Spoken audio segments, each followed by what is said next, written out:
is a decent angle. Okay. Hi, everyone.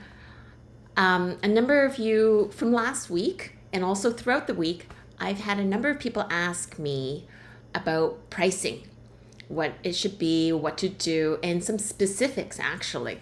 So today I'm going to talk about pricing strategy, and more specifically, and this applies to many services as well as jewelry, but this is going to be specifically for permanent jewelry.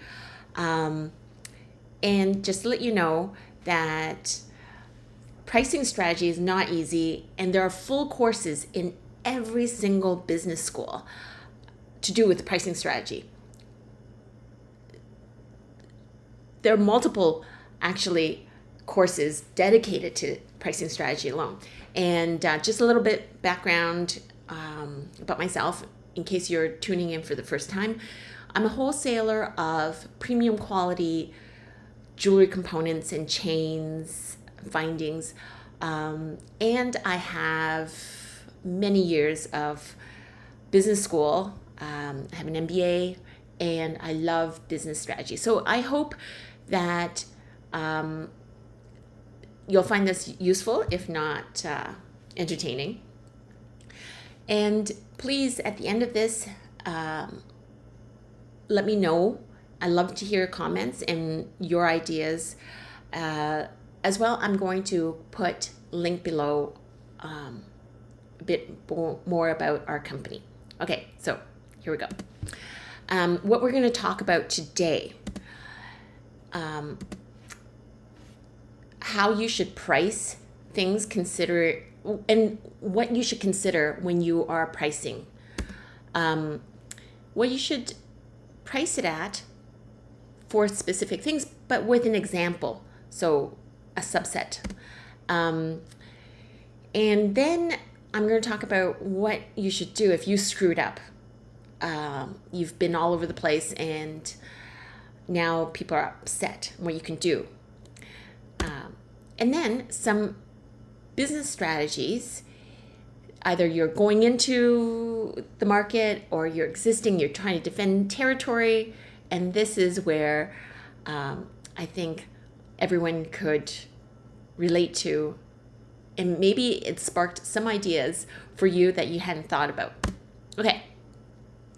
So how you should consider when pricing. And this is a bit more general, but I'm going to get into details later. Competition. So we always have to know what is happening with our competitors. Even if you don't want to compete based on price, okay? And we'll talk about that. You want to be within. So cost, that's very important. You know your cost, and maybe there is, and not everything should be driven by cost, but you should know that that's really important. And then we're going to talk about return on investment, how much it's going to cost you up front, etc. And those things are always really important. And one that a lot of people forget, and you're not going to be around for too long afterwards. And then also, when pricing, you should keep that in mind whenever you are setting a price. So some of the things that a lot of people forget, for example, that for Apple, they like to, and it used to be in the 1980s, 90s, the pricing strategy has always been that when you are new in town or no one has, like launching a TV, Americans like to go in there, launch new technology, have it really expensive, and then it goes down in price as we go. Whereas the Japanese like to, when they launch something, it stays at the same rate. Doesn't matter, and it just doesn't get cheaper. So that's something that we're going to talk about, whether or not you're trying to defend market share or you're launching in and you want to take away market share. So all of those things, competition cost, what you need to, how you price it to maximize your sales, to cover your investment, those are really important. Okay, so we're going to talk about competition.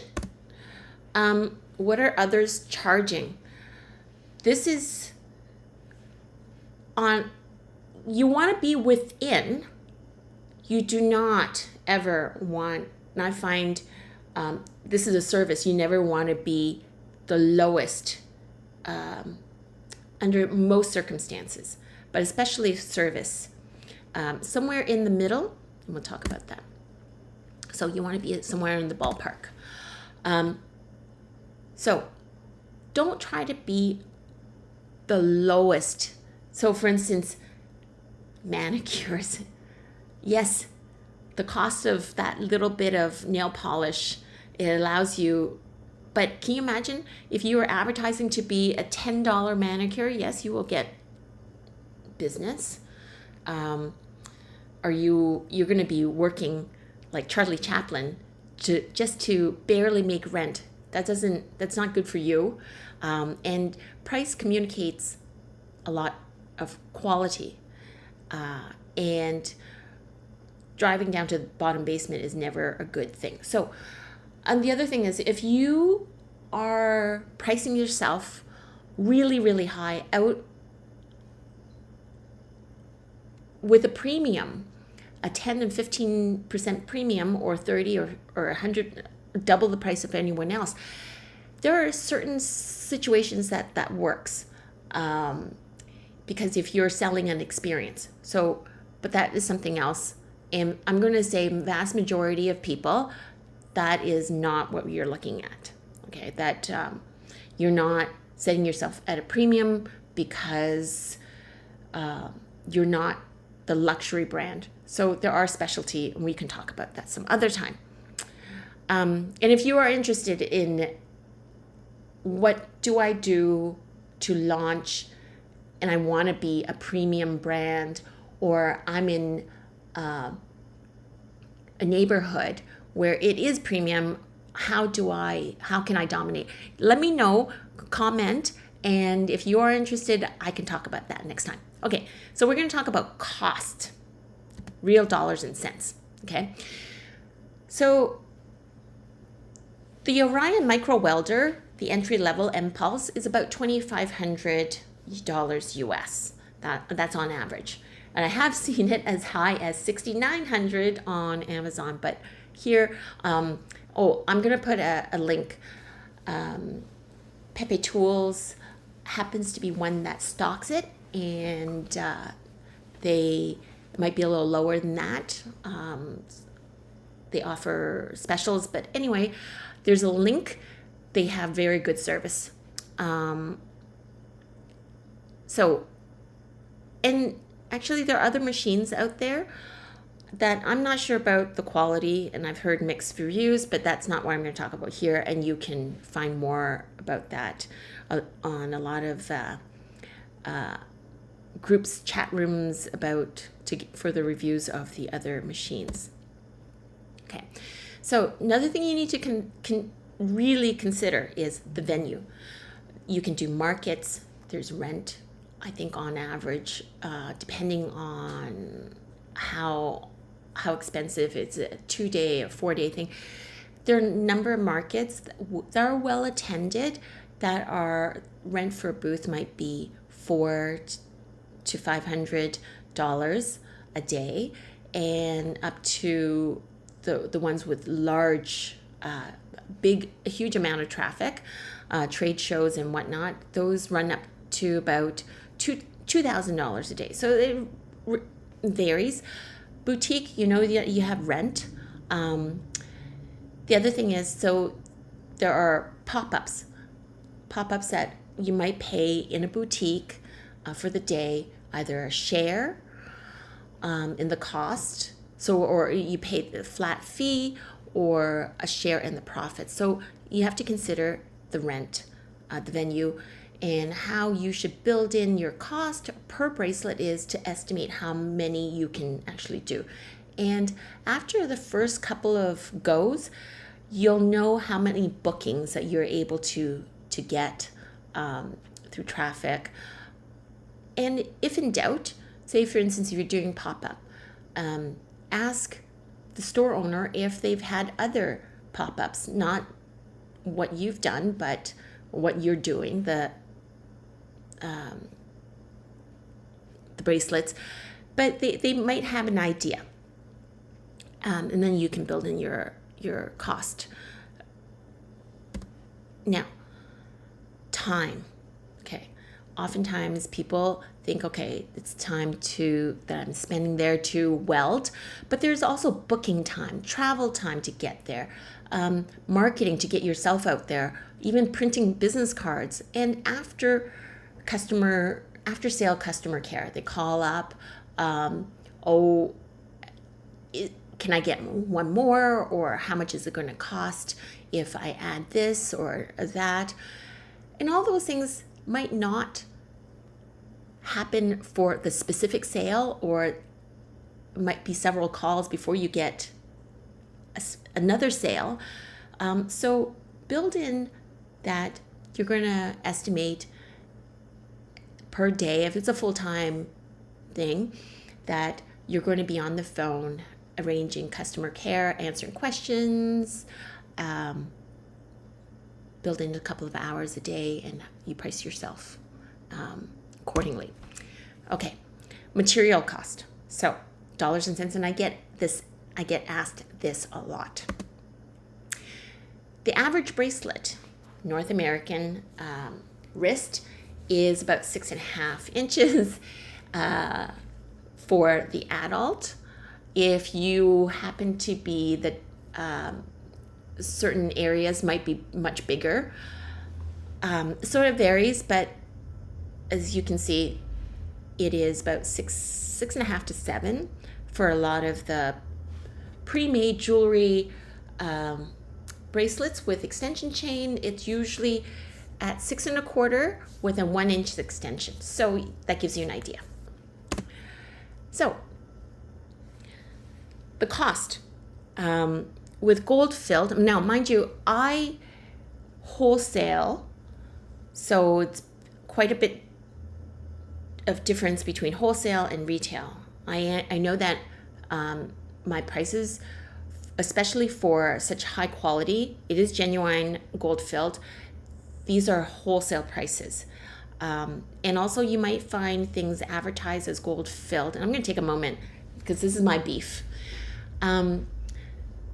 You'll see that a lot of places, it's advertised sometimes cheaper, but it's because, and it's prevalent, oftentimes people mistake and misname gold filled. They put that label on gold plated brass. It's plated, so they use gold filled because it commands a higher price. Okay, do not ever use gold plated brass for permanent jewelry. It's okay if you do it with a clasp and people don't wear it often, they don't go into shower or pool with it. Never put gold plated. So be careful with that. You're going to ruin your brand, never mind the cost. So on average, genuine gold filled, which does not tarnish, it acts like solid gold, and I have videos on the explanation between a very clear explanation of gold filled versus gold plated. So I wholesale it for, on average, of the popular fine styles, $18 to $35 a meter. And so that equates to $5.50 to $10 a foot. And for sterling silver, which I have made in Italy, have for us, it's about $9 to $17 a meter, $2.75 to about $5 a foot. So if you do the math, for genuine gold filled, for the a bracelet, the average bracelet, it's about cost $3 to $6 for a bracelet, and silver is $1.50 to $2.80. And then if you're using a jump ring, jump rings are very inexpensive. So now that means you see the cost of all those things. You'll notice that the cost of material is a very small portion compared to your travel time, gas, and of course the investment in a really good machine is a very small percent, just like nail polish in a nail salon. So don't cheap out by buying inferior quality things. So now I get asked this a lot. What are they charging? What are people charging? And so this is the industry average. You can find that even if you are the only one doing it online. Rest assured, everyone now shops online and they can easily check out what others are charging. So the industry average is important to know, and that you should be aware. The other thing is some people charge based on an appointment and then the cost of material. But here I'm going to talk about only bracelets for now to give you an idea. Sometimes you can do necklaces per inch, anklets and whatnot. So permanent bracelets. Okay, gold filled on average. This is the industry average. $65 to $75 per bracelet. This means welded on, labor included. For sterling silver, it's about $55 to $65. And then for solid gold, which we also carry 14 karat solid, it's about $125 to $150. Okay. And then there are charms, connectors. On average, the markup is 4 times to 10 times the cost of the material. That gives you an idea. So if you do the math again, it is that the profit per bracelet is on average $50 to $65, which equates to 600 times to 11 to 1200 time markup. And there are some where it's about 1800% markup. So this is really important. Resist the temptation. Okay, these are huge markups. That means you have a great deal of wiggle room to lower your price. You think, by lowering the price, I can take more people will come to me. Okay, you need to know that permanent bracelet, unlike, and many of you might have bought jewelry or sell jewelry, and in general, you double keystone, 3 times markup is good for retail. And you think, permanent jewelry, that's huge. That's huge markup. I think, is that not gouging people? Well, you need to see this. And also when you're buying permanent jewelry, you're thinking, wow, they're gouging me.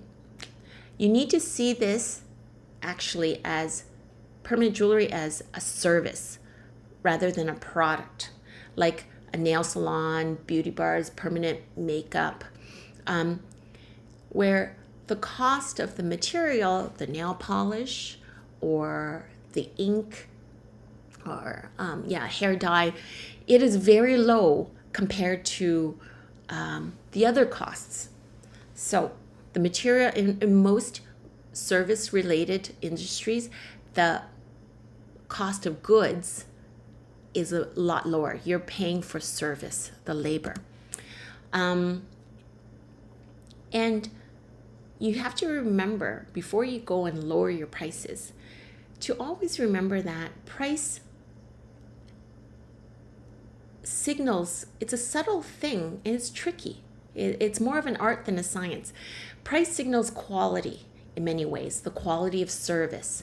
It isn't just this, it is the atmosphere, the service. It's a personal relationship that you might have. It's a people business. So the quality of the chain, quality of the service is signaled in your prices. So don't, just because you're earning more money, don't be tempted to lower the price, because actually that will hurt your business.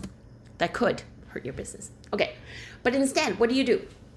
When you want to grow your business, instead of lowering your prices, you can offer a volume discount, loyalty programs. Okay, so here's some brief examples, and there's so many more. And if you want to hear more, or if you have any other ideas, please put it in comments when I post this. And also, the other thing could be that if you want to know more, maybe I can do another presentation and show you some of my other ideas. But for example, you can do second one for $20 off. I have heard of people who do 50% half off on the second. That half off is a bit steep, but I can understand that most of the cost is getting set up and whatnot. You have that person there. The cost of the marginal cost of the second bracelet is nominal. So it's up to you. And you could do half off on the second one on the spot. And then if, say, offer them, if they come back, because a lot of people are trying, this is new to them, and they're trying it out, and they want to know whether or not they like the idea. And I can assure you they will like the idea, because it is lovely. I'm in love with it myself, and I am a traditionalist, and I've been wholesaling jewelry prior to selling findings. Traditionally, the clasp, I've been doing this for a long time. So, but you will find people will love it and would want more, but they might want just to have one to start. So you could offer the second one $10 off if it's within a week, or if you want it, if you know that you're going to have another venue or whatnot within a month. So that's up to you. Okay, I'm going to share with you an actual example after this. So what are you going to do if you screwed up already? As in, and I did this before, where I launched a long time ago a collection of jewelry, and it went really well. But I realized then that I've underpriced myself. I was doing wholesale. And then I put it up when I realized my cost was a lot higher and was up 40%. And those boutique owners were really upset. It's like, what the hell are you doing? And so what do? You want to retain those customers, not get anyone upset. So it happens. Consequences could be dire. But so what if you were all over the place? You went high, low, whatnot, and now people are upset. Okay, so here's an actual example of what happened. Someone started at $65 because that's what she read online of some other people. Then realized that actually she could have much more higher markup, and she realized that the machine and the trade show, the market costs, it was really, really long hours and very expensive. So she upped the price to $85. And then sometimes went to 50. But what happened was now she is more invested in this and will have a location, what to do. And meanwhile, there are some people who've been really upset because they have been charged a lot higher, and then went back and found out from the hairdresser and that they paid a lot. Those people paid lower, so people are upset. And also now there is new game in town, so she's no longer the only one, and what to do. Okay, so this actually happened. Okay, I'm sure everyone's been in that situation, and it's terrible for the one you find out later that you've paid more. Even though you were really happy at $80, now you realize that someone else paid $50 or $65, then it's really upsetting. So my suggestion to this person was, if you happen to have the number or the contact info for the person that was unhappy, or the ones that the ones you charged $80 with, if it's not too late, reach out to them and say, I apologize. I've since decided to move my prices to $65, and I know that you paid $80. And this is not everyone's. Well, okay, I know some of you are going to disagree and let sleeping dogs lie. I'm going to tell you, I am the type of person who would, and I do in my business, if I decide to put something on sale after someone has been shipped recently, or even within, if I'm lowering the price, I would retroactively offer the discount or a credit or something, because it is only fair. And you're there for long term.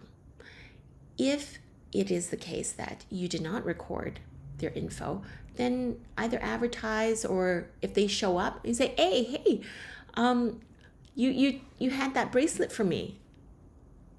I charged you, I've lowered the price, I couldn't get a hold of you.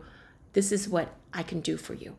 You should always do that as a matter of principle, because there are people who complain, who write to you. Those are the good ones, where the fact that they bother, and that means they want you to rectify it somehow. They're unhappy about it. The terrible ones, the ones that you should be concerned about, are the ones who just don't care, and they're too angry, too upset. They'll just write you off forever. Those are the ones, and they might tell their friends.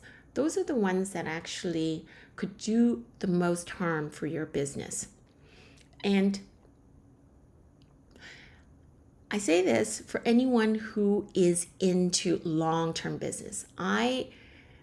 It's my personal belief, if you should always operate with integrity. And even if they were never to buy from you again, you want to be able to sleep at night. Okay, so that's just me. And in this case, I had said to this customer, who's become a good friend, you should reach out to them. And she did.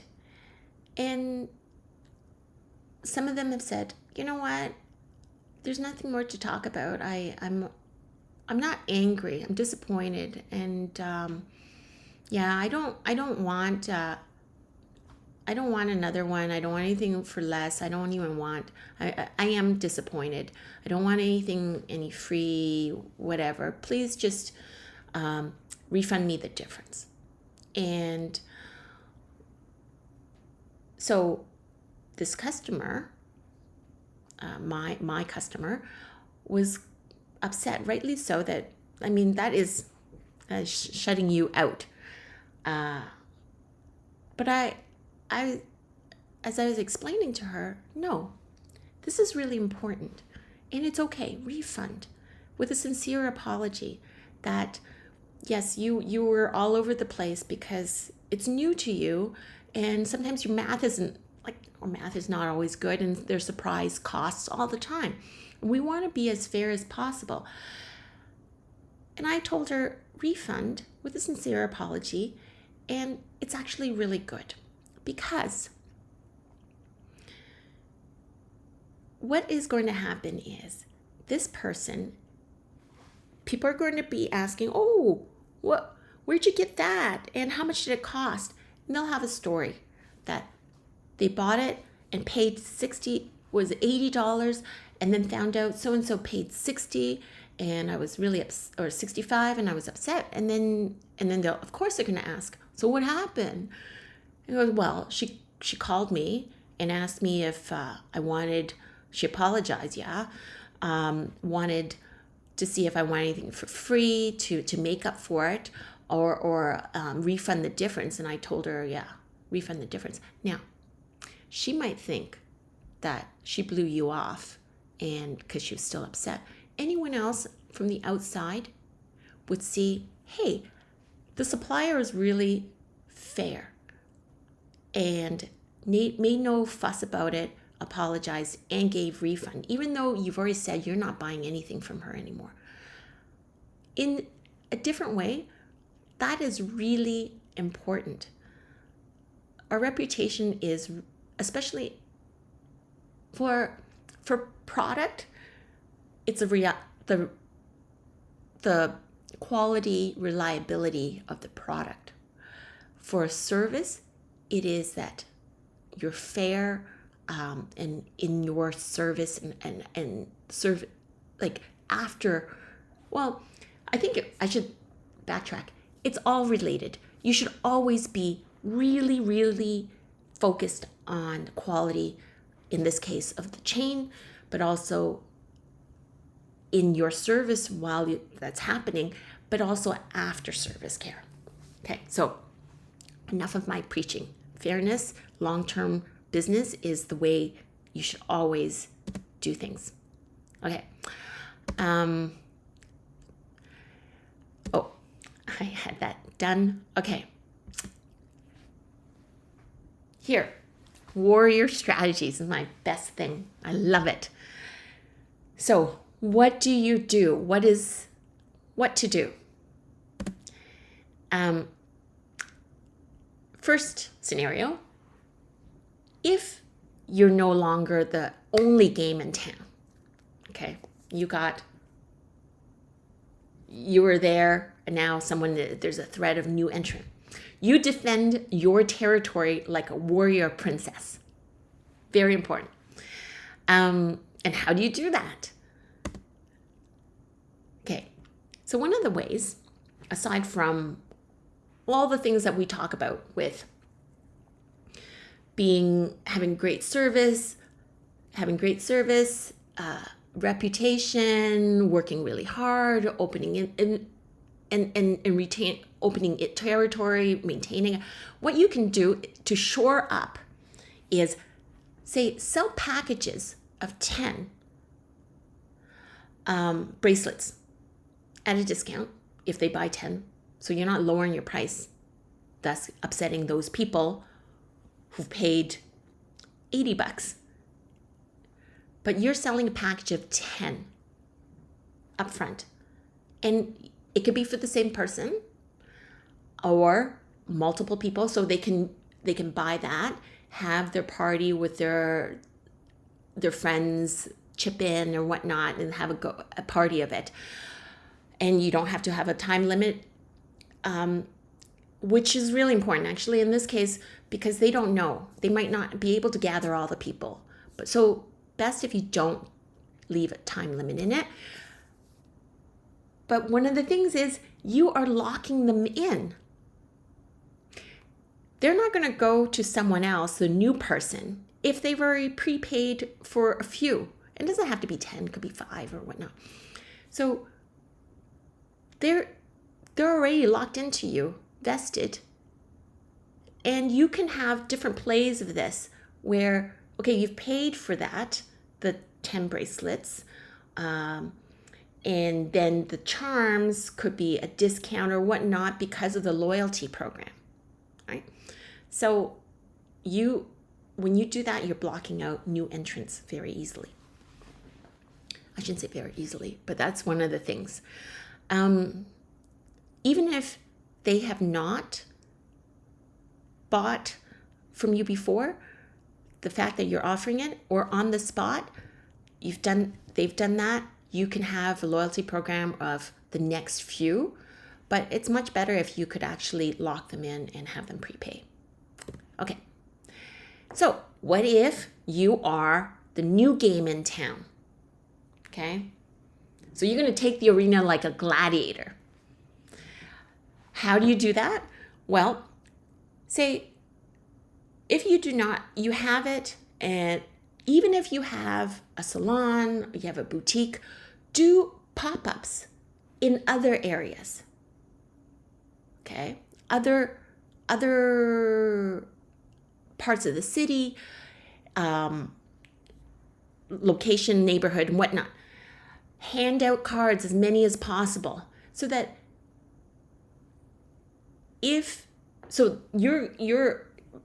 spreading your aside. This is above and beyond social media.